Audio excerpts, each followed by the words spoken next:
حسن کو شہر میں نئی یونیورسٹی میں داخلہ ملا تھا۔ سستی رہائش کی تلاش میں اسے ایک پرانی عمارت میں کرائے کا کمرہ مل گیا۔ بلڈنگ کی چوتھی منزل بند تھی۔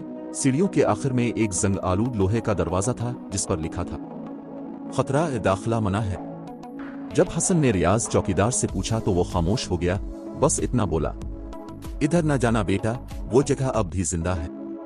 رات کے وقت حسن کو اکثر اوپر سے کسی کے چلنے کی آوازیں آتی، جیسے کوئی ننگے پاؤں تیز قدموں سے چل رہا ہو۔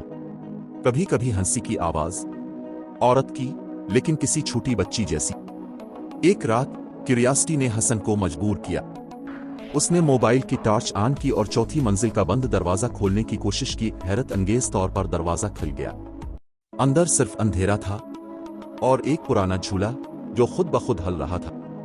دیواروں پر بچے بنے ہوئے تھے، جیسے کسی نے ناخنوں سے کھینچ کھینچ کر بنائے ہوں۔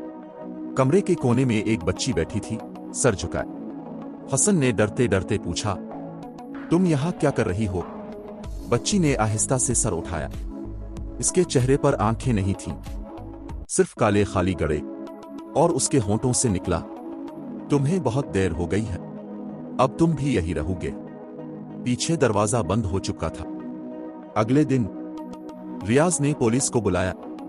جب چوتھی منزل پر گئے تو وہاں کوئی نہ تھا، صرف حسن کا موبائل پڑا تھا جس میں آخری ویڈیو ریکارڈ تھی۔ ویڈیو میں جھولے کی آواز اور بچی کی سرگوشی۔ ایک اور آ گیا،